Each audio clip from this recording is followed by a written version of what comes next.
Alexander, a man known for his wealth and elegance, seemed to have everything one could desire. His life was a showcase of success.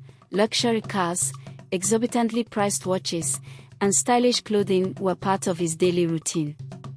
But behind this perfect facade lay a deeply dissatisfied man. Every relationship he had built, every smile he received, seemed to be nothing more than a reflection of his bank account. He knew it, no one loved him for who he truly was.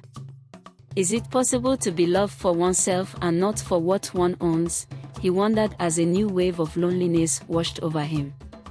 Tired of this superficiality, Alexander made a radical decision. He would temporarily give up his wealth, his identity, to seek authentic love. He set an audacious goal: to disguise himself as a disabled beggar and settle in a remote village, far from prying, self-interested eyes. Sitting in a wheelchair, dressed in tattered clothes, Alexander waited in a bustling village square. Passers-by avoided looking at him, seeing him as nothing more than a beggar. He was invisible for the first time in his life. What he didn't realize was that this quest for truth would not only transform his own life but also the lives of everyone he would encounter. Do you think you know everything about love and happiness? Stay until the end of this story, because what you're about to discover might change your outlook on life. With this bold decision, Alexander had no idea he was about to uncover the limits of his courage and the deepest truths about love and humanity. Alexander's story was just beginning. Settled on a street corner, Alexander observed the village come to life around him. Days passed, and he became more and more invisible. The hurried passers-by, consumed by their routines, avoided meeting his gaze. For the first time in his life, he was nobody.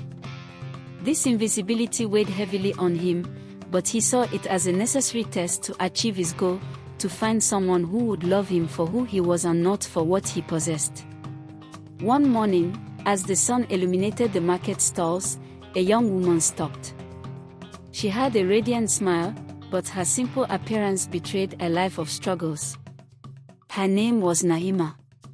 From a modest family, she lived with her father, Yusuf, a farmer who worked tirelessly to provide for them. Despite their hardships, Naima carried a rare generosity and unshakable optimism. When she saw Alexander, weakened in his wheelchair, Naima felt a deep empathy. She timidly approached him. "Are you okay?" she asked in a soft voice. Alexander, surprised that someone was finally speaking to him after days of being ignored, lifted his head. Trying to maintain the vulnerable appearance he had carefully cultivated, he replied weakly, "I'm doing my best." Moved by his situation, Naima rummaged through her bag and handed him a few coins, though she herself had almost nothing. "This is all I have, but I hope it can help you," she said sincerely. This gesture shook Alexander to his core. He had received astronomical sums from people seeking his favor, but never such a selfless act. It wasn't the value of the coins that mattered, but the intention behind them. When Naima asked him where he was sleeping, Alexander hesitated before admitting he had nowhere to go. Naima frowned, visibly troubled. After a moment of reflection, she said, "I live with my father. I don't know if he'll agree to help you, but I can ask him." This promise was the first glimmer of hope for Alexander. Naima returned home and told Yusuf everything. Although initially wary, Yusuf agreed to give the stranger a chance. Naima went back to Alexander and announced with a smile, "My father says you can't stay outside. Come with me." And so it was that Alexander, a man accustomed to luxury and superficiality, discovered for the first time the warmth of a humble home and the hospitality of people who had nothing yet gave everything. Over the days, Naima and Yusuf cared for him, sharing their scarce food and offering their kind presence. Alexander, deeply moved, began to grow closer to Naima, discovering in her a woman whose generosity and simplicity made his heart race in a way he had never known before. What Alexander didn't yet know was that this encounter would open his quest and challenge everything he believed about love and truth. Days went by, and Alexander began to settle into the modest yet warm life of Naima and her father, Yusuf. The generosity of this family touched him more deeply with each passing day. Every shared meal, every sincere smile from Naima, awakened emotions in him that he had never experienced in his world of wealth and superficiality. However, his lie weighed heavily on him. The closer he grew to Naima, the more guilt consumed him. How could he admit that he was not the disabled beggar he claimed to be, but rather an immensely wealthy man? Even more, how could he explain that he had deliberately hidden his identity to test their kindness? Alexander knew that the truth could shatter the budding connection with Naima, but he couldn't yet bring himself to reveal it. Meanwhile, another conflict began to surface. Kenza, an old friend of Naima, started to notice Alexander's presence. Jealous of the attention Naima was giving this stranger, Kenza repeatedly made insinuations. "Don't you think it's strange that a beggar suddenly appears and you're the only one who cares about him?" she said, planting seeds of doubt in Naima's mind. Naima, however, stood firm. She saw something in Alexander that others couldn't, a kindness and depth she couldn't ignore. But Kenza's interference was just the beginning of the complications. In another corner of the village, Hossein, a suitor rejected by Naima for years, watched from afar. Obsessed with her, he couldn't stand to see her spending time with Alexander. One day, he confronted her as she returned from the market. "Why waste your time with a beggar? You deserve better, Naima. I can give you a real life." Naima, calm but firm, refused his advances yet again, only fueling Hossein's anger. Meanwhile, Alexander could feel the tension around him rising. Not only was he struggling with his guilt, but he also began to notice the whispers and suspicious glances in the village. On top of this, a growing fear loomed. If his identity were revealed, would Naima and Yusuf feel betrayed? Would he lose the love he was beginning to feel for Naima? One evening, as they shared a simple yet warm dinner, Yusuf asked a question that froze Alexander.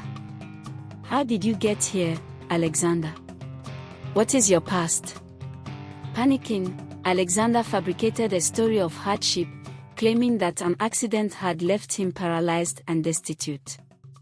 Naima, always compassionate, seemed moved by his tale, but Yusuf furrowed his brow slightly, as though sensing a flaw in the story. The situation was becoming increasingly unbearable for Alexander. As his bond with Naima deepened, the shadows of his past and his lies threatened to destroy everything. Meanwhile, Kenza and Hossein, driven by selfish motives, plotted silently, ready to jeopardize this budding relationship. Alexander's quest for true love was about to reach a critical juncture, where his past and present choices would collide with devastating consequences. Alexander's guilt was becoming unbearable. Every sincere look from Naima, every act of generosity from Yusuf, weighed heavier on him with each passing day. But it was an unexpected event that accelerated everything. Yusuf, determined to help Alexander rebuild his life, made a radical decision. One morning, as Alexander rested in the garden, Yusuf approached him with an uneasy smile. "I can't bear to see you suffer like this anymore. I've sold one of our plots of land to pay for your operation," he announced proudly. Alexander felt his heart sink. That piece of land represented not only a precious family heritage but also the primary source of income for Yusuf and Naima. This sacrifice, made with blind faith in his fabricated story, was the breaking point. Alexander could no longer remain silent. That evening, after dinner, he gathered Naima and Yusuf in the small living room. Avoiding their eyes, he struggled to find the words to confess what he had been hiding for weeks. "There's something I need to tell you," he began, his voice trembling. Naima and Yusuf exchanged a worried glance. "I'm not who you think I am. I'm not paralyzed. And I'm not poor either. In reality, I'm a wealthy man who came here under a false identity to find true love." The silence that followed was heavy, almost suffocating. Yusuf, usually so patient and calm, stood abruptly, his features tense. "You mean to tell us that you've been lying to us from the start?" Naima, on the other hand, remained frozen, as if struggling to comprehend what she had just heard. "All this time, everything we've done for you, and you let us believe you needed us. Why?" she demanded, her voice breaking. Alexander tried to explain, his tone pleading. "I never meant to hurt you. I just wanted to know if someone could love me for who I am, not for my money.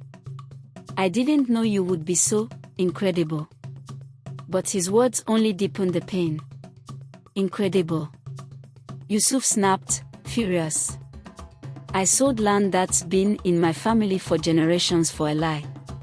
Naima, with tears in her eyes, murmured. "And I was starting to believe in you, Alexander. I thought." She trailed off, unable to finish her sentence. The weight of the betrayal was too much to bear. Yusuf left the room, unable to look at Alexander any longer. Naima remained motionless, her heart shattered. "You could have told us the truth, but you chose to let us suffer for your experiment. How can I ever trust you now?" Alexander, overwhelmed with shame, tried to approach her, but she stepped back, her gaze filled with anger and sadness. That night, the house, once full of warmth and generosity, fell into silence. Yusuf spent the night outside, his thoughts in turmoil, while Naima cried alone in her room. Alexander stayed in a corner, unable to sleep, consumed by regret. The next day, the atmosphere was even more strained. Yusuf and Naima carefully avoided Alexander, while he desperately sought a way to repair the damage he had caused. But trust, once broken, is difficult to restore. Outside the house, news of Alexander's true identity began to spread throughout the village. The whispers of neighbors soon reached Naima and Yusuf, making the situation even more unbearable. Alexander was on the verge of losing everything: their respect, their love, and the possibility of rebuilding what he had destroyed. This moment marked a turning point in Alexander's quest. For the first time, he understood that wealth could never buy what he had found with Naima and Yusuf, a deep humanity and sincere love, which he had now reduced to ashes. The revelation of Alexander's true identity threw Naima and Yusuf into a whirlwind of emotions.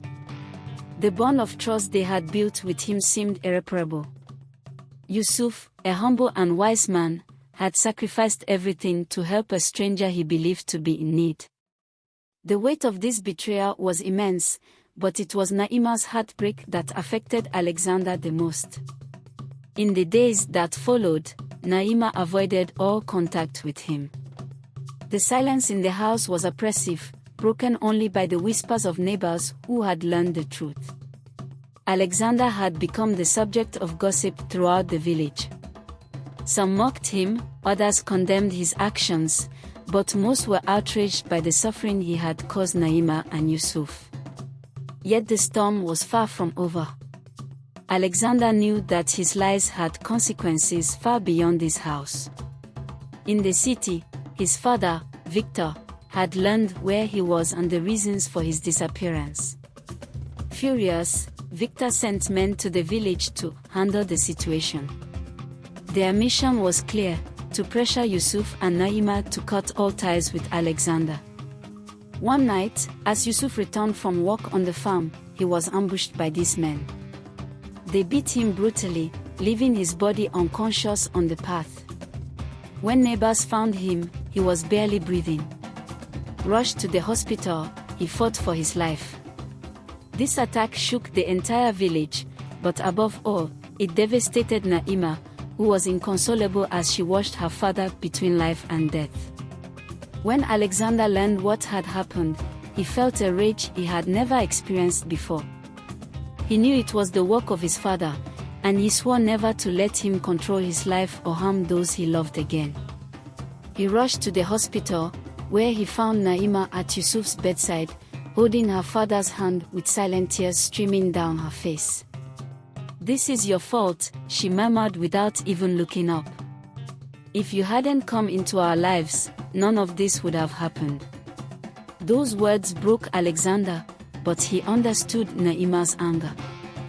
Meanwhile, Victor, frustrated by his son's defiance, escalated his plan. He offered Naima and Yusuf a house in the city and a considerable sum of money to convince them to sever ties with Alexander. Naima, already emotionally exhausted, refused firmly.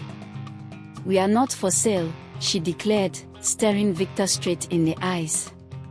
Naima's unwavering stance forced Victor to reconsider his approach. Yet, his obsession with controlling his son's life did not waver.